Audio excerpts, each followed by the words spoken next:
Salut tout le monde, aujourd'hui je vais vous montrer comment changer une boîte de vitesse et un embrayage sur une Renault Clio 2, ici c'est une 1200 essence. Moi mon problème au sujet de la voiture c'est la boîte de vitesse, les rapports passent mal, il y a des bruits ainsi de suite et là la boîte elle va sans doute lâcher dans combien de kilomètres je n'en sais rien. Elle peut tenir un an comme elle peut tenir encore 2 jours, une semaine, voilà. Donc j'ai acheté une boîte d'occasion, je l'ai nettoyée, je vous montrerai ça dans une autre vidéo. Alors, au sujet de la boîte de vitesse, regardez bien, si imaginons, regardez cette vidéo pour la boîte de vitesse, regardez bien le numéro qui est inscrit dessus. Pour ma part, c'est une JB1 184 que j'ai actuellement sur la boîte, sur ma voiture. Et celle que j'ai rachetée, c'est exactement une JB1 184, donc je suis sûr de la compatibilité des pièces et que ça ira. Alors, au sujet de l'embrayage, ici je l'ai acheté sur Amazon. Donc vous avez le disque, le diaphragme. Regardez bien, à la limite, si vous l'achetez sur internet, regardez sur différents sites pour être sûr de la compatibilité avec votre voiture, le moteur et ainsi de suite. Et donc vous avez, dans le kit vous devez avoir 3 éléments, le diaphragme, le disque d'embrayage, la butée qui est très importante, et ici un petit plus que j'ai pu avoir dans le kit vendu sur Amazon que sur les sites de pièces auto, ils ne le proposaient pas. J'ai pu avoir un centreur avec. Donc ainsi, lorsque je remplacerai, ce sera le moment de remplacer l'embrayage, je mets le centreur, je peux tout serrer, et comme ça c'est nickel, et ça m'évite d'acheter un centreur pour le placement. Donc voici la boîte de vitesse que j'ai installée sur ma voiture. Ici actuellement elle est à l'envers, donc ça, ici c'est la partie qui est vers le haut. Donc le fait d'en acheter une en casse, normalement elle fonctionne. Enfin après c'est aussi une partie de chance et voilà. Donc au sujet de la boîte, comme je l'ai dit, il y a une plaquette. Ici. Oui, JB1 184. Donc vous avez ça dessus. Ou alors si vous ne trouvez pas, vous avez ici le code barre.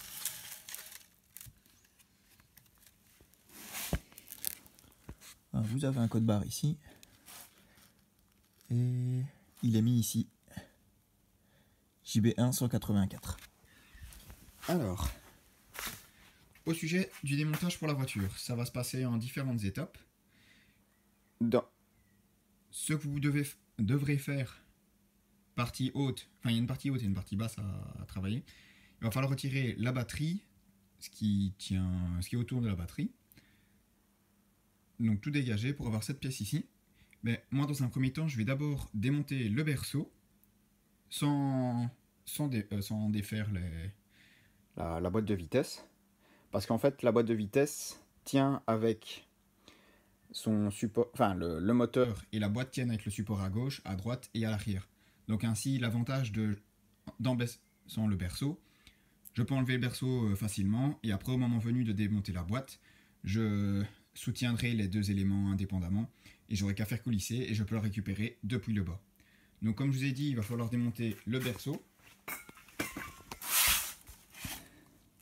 Donc le berceau, ça comprend les triangles par exemple, les cardans et ainsi de suite. Enfin, les cardans, c'est pas avec, mais il faudra aussi les démonter.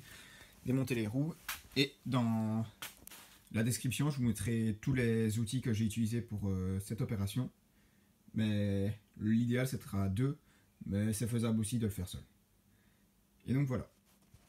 Alors, pour commencer, la première chose que moi je vais faire, étant donné que je vais réellement commencer le démontage demain, et pour être sûr que ça soit ok niveau huile, pour pas que ça en mette partout, donc je vais commencer par vidanger la boîte. Donc vous prenez un cric, vous soulevez la voiture, vous mettez une chandelle si nécessaire. Moi ici je fais confiance au cric et de toute façon j'ai laissé la roue pour l'instant. Tenez bien compte du fait qu'à partir du moment où vous vidangez la voiture, vous ne pouvez plus la déplacer avec le moteur. Donc il faudra la pousser à la main. Donc autant être à plat si possible dans un garage. Alors donc vous soulevez la voiture. La boîte est côté droit. Bon, je vais pas ouvrir le capot tout de suite.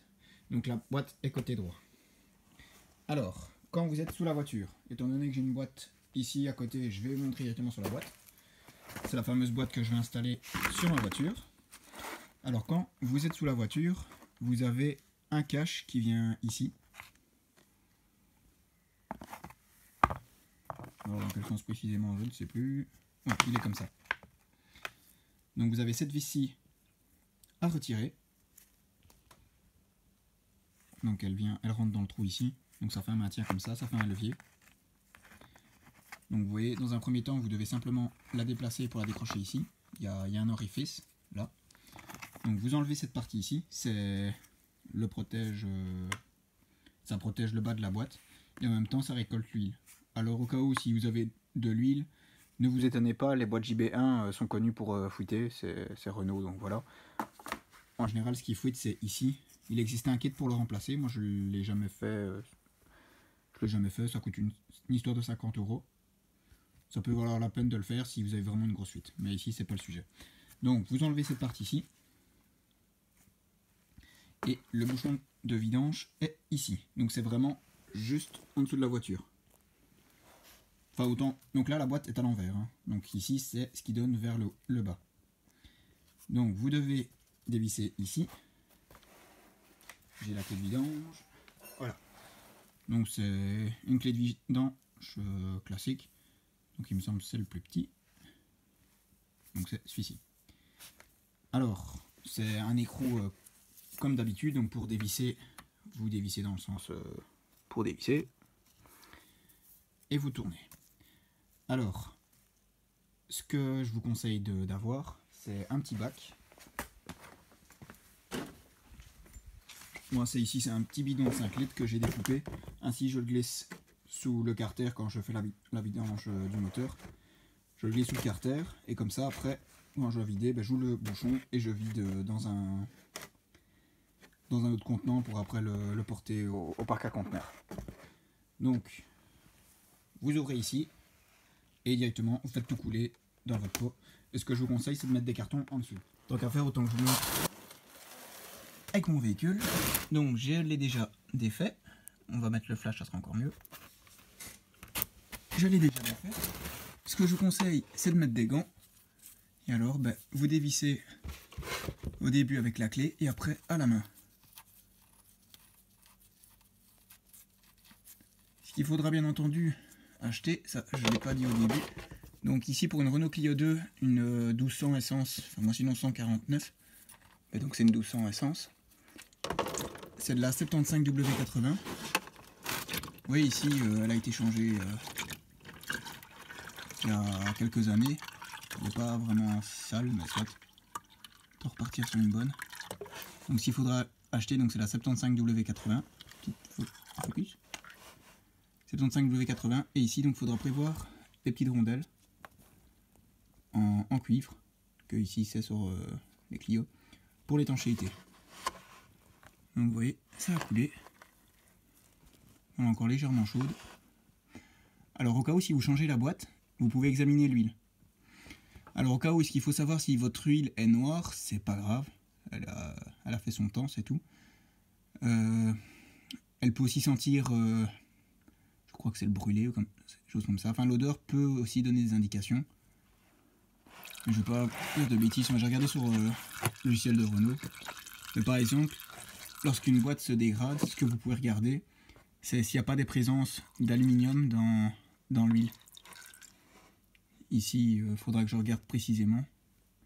Mais ça n'a pas l'air. En tout cas, l'huile est quand même plutôt propre. Oui, ça coule. Voilà, donc voici le fameux bouchon, comme je vous l'ai montré sur la boîte. La mise au point n'est pas terrible, mais on fera avec. Donc voilà, comme je vous dis, avec l'outil. Et alors j'ai laissé un côté plus long, comme je vous ai dit, pour faire office de rallonge. À une main, c'est pas évident. Ça va pas tourner.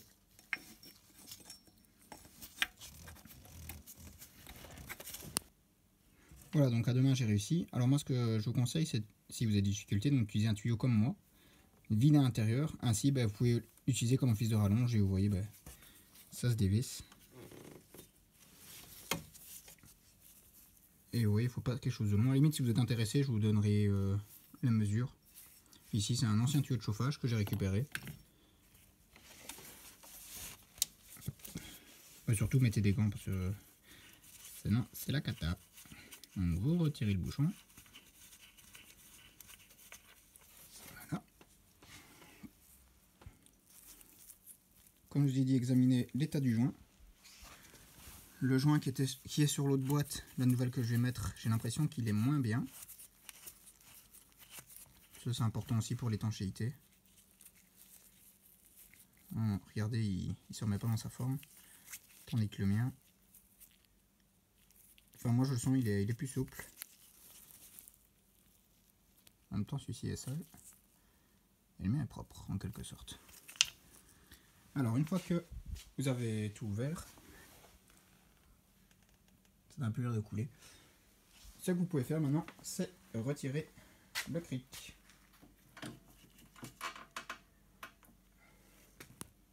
Voilà, donc maintenant je l'ai défait. Disons qu'avec des mains propres, pas avec des gants, c'est encore mieux. Et donc comme ça on va laisser couler. Voilà. Et comme ça on va laisser couler pour la nuit. Et ainsi ça évitera d'en avoir de trop quand on va changer la boîte. Parce que de toute façon, d'office, la boîte est à vidanger. Si imaginons que vous deviez changer juste le cardan avant droit, là c'est pas nécessaire. Mais ici en fait il y a le cardan avant gauche qui rentre dans la boîte. En quelque sorte, c'est l'équivalent de comme s'il y avait un cardan avec un embout mâle et un cardan avec un embout femelle. Et celui avant gauche, c'est celui avec l'embout mâle. Et donc l'embout femelle, c'est la boîte. Et donc à partir du moment où vous l'enlevez, ici il y a tout un soufflet. Ça vous verrez dans l'autre vidéo. Il y a tout un soufflet et à partir du moment où vous allez tout enlever, l'étanchéité on n'a plus et tout va couler. Donc autant limiter pour vous, pour votre espace de travail, autant limiter la crasse quoi. Et donc voilà. Donc après ce sera vidéo suivante. Pour commencer à déposer le berceau, il va falloir lever la voiture. Donc moi ici je m'en suis déjà occupé, un peu pour que ce soit long pour vous. Alors j'ai placé des chandelles, je les ai mis au maximum. Donc il y a une sorte de traverse sous la voiture, donc je les ai mises là. À l'arrière j'ai mis des blocs avec des briques. Au cas où une chandelle vient lâcher, c'est pas plus mal d'avoir une petite sûreté en plus. Donc vous pouvez placer les chandelles. Plus haut la voiture sera, mieux c'est pour sortir la boîte et pouvoir la remettre. Pour stabiliser la voiture, pour ma part, moi j'ai mis des sacs de 25 kg sur la nourriture pour poule. Donc j'en ai mis 2, du coup ça fait 50 kg. Ça permet à la voiture d'être plus vers l'arrière parce que elle a tendance à se déstabiliser. Alors la première chose que je vous conseille, ça je l'ai oublié de le dire tout de suite mais je l'ai fait moi. Donc la toute première chose à faire, c'est de venir dévisser les écrous des roues. Donc vous avez les 4 écrous de la jante et vous avez l'écrou qui raccorde au cardan. Alors, il faut savoir que si vous avez une clé à choc, ça pourra aller si elle est levée, mais si elle n'est pas levée, vous allez vraiment galérer. Donc à la limite, laissez la voiture sur le sol. Défaites tous les écrous. Donc les 4 ici, l'écrou ici et les 5 derrière. Alors les vis, enfin les boulons, il vous faut une douille de 19. Et pour le gros, le principal, il vous faut une douille de 30.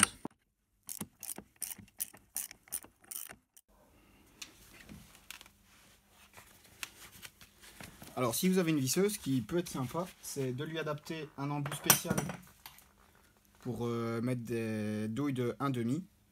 Donc ainsi, vous pouvez utiliser votre visseuse. Alors ne la mettez pas en mode forage, mettez-la sur sa puissance max, donc 20. En mode forage, ça va, s'il y a une contrainte, ça va abîmer le moteur et c'est au risque de la casser. Alors les écrous, pour commencer, vous les défaites à la main. Donc, étant donné que c'est une simple visseuse, vous voyez, hop. Donc comme j'ai dit, écrou de 30 et boulon de 19. Voilà. Et donc j'avais bien tout dévissé à l'avance. Donc vous voyez, il n'y a aucune contrainte. Hop. sur la visseuse. Et pour ne pas la salir, je lui ai mis un peu de scotch de ruban masquage. Ainsi, tout se fait sans salir. Voilà. Et l'écrou 30 maintenant. Et voilà.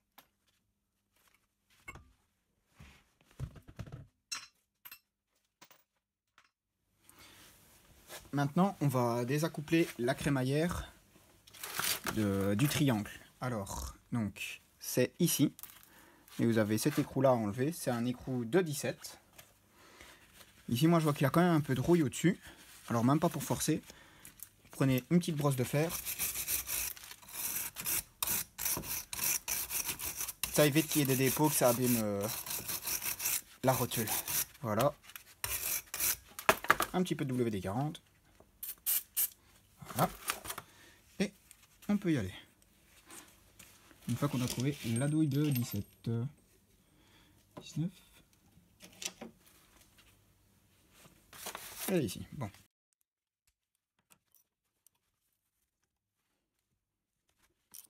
Et voilà, du coup, ça vient tout seul.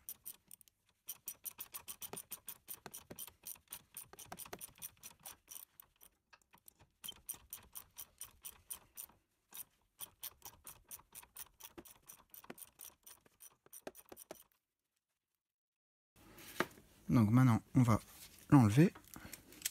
Si elle est bloquée un petit peu, ce que vous pouvez faire, c'est taper de légers coups avec un marteau, mais ne pas les taper au-dessus. Vous allez l'abîmer et là, ce serait un peu dommage. Donc, il faut que je regarde pour un marteau.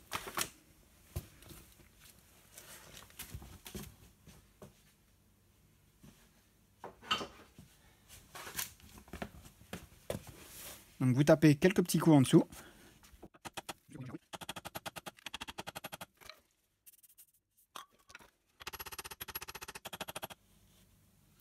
Voilà, donc ici, entre-temps, j'ai su enlever la rotule de direction. Donc, qui relie le triangle à la crémaillère. Enfin, le crémaillère au triangle, comme vous voulez. Alors, ici, en dessous, vous avez... On ne voit pas très bien. Elle est ici. Donc, vous avez la rotule de suspension de ce côté-ci. Donc, moi, ce que j'ai fait pour pouvoir déconnecter le cardan, j'ai tout simplement dévissé les deux boulons, les écrous, qui se placent sur le triangle. Donc ainsi, vous pouvez défaire la rotule de suspension. Pour pouvoir enlever le cardan, à ce moment-là, j'ai démonté ici les deux écrous qui sont sur l'amortisseur. Et comme ça, lorsqu'on va baisser le berceau, tout ce qui est partie frein et ainsi de suite vont rester dessus. Et donc ça sera vraiment à partir du triangle que ça va descendre. Tant qu'on est de ce côté, ici je suis à l'avant gauche, hein, donc de toute façon vous pouvez le voir avec le cardan. J'en ai profité déjà pour défaire les écrous qui sont ici et ici. Eux ils sont reliés à la fois au triangle et au berceau. Ce sont des écrous ainsi, avec soit vous utilisez une douille ou alors vous pouvez utiliser un embout de Torx. Moi j'ai utilisé un embout Torx. C'est du Torx 45 je pense. Non, 40. Donc c'est ça du Torx. Donc c'est ce que j'ai utilisé et ça va tout seul. Donc ainsi, pas besoin de chipoter au triangle, vous pouvez le laisser ainsi. Moins vous démontez, mieux c'est. Donc on va passer de l'autre côté. Voilà, donc côté avant droit, la rotule de direction est enlevée. J'ai déconnecté le porte-fusée à l'amortisseur. Ce qui me reste maintenant à enlever, donc c'est ici la rotule de suspension.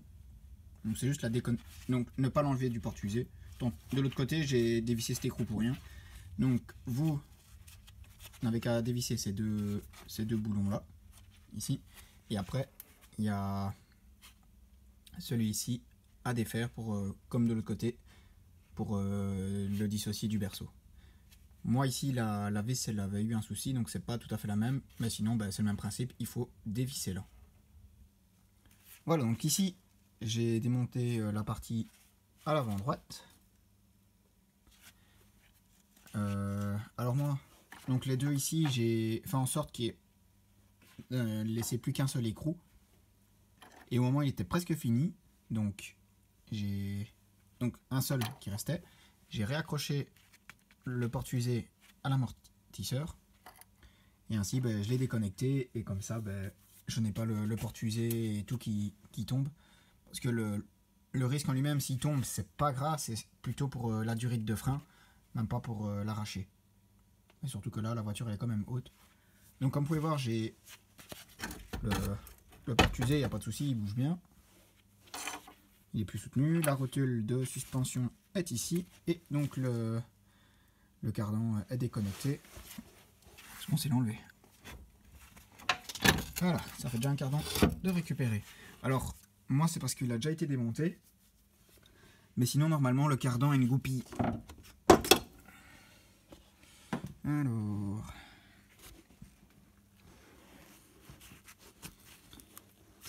Enfin, il me semble que sur une autre Clio que j'ai déjà démontée, il y avait une goupille en tout cas, donc voilà. En tout cas, ici, ben, je l'ai déjà récupéré. Vous pouvez y regarder pour checker un peu les soufflets. Moi ici, on voit il est un peu craquelé, donc ça reste à surveiller. Il est craquelé, mais il n'y a pas de fissure. C'est embêtant, il y a quelques années seulement. Soit. Donc, ici, on va continuer le démontage.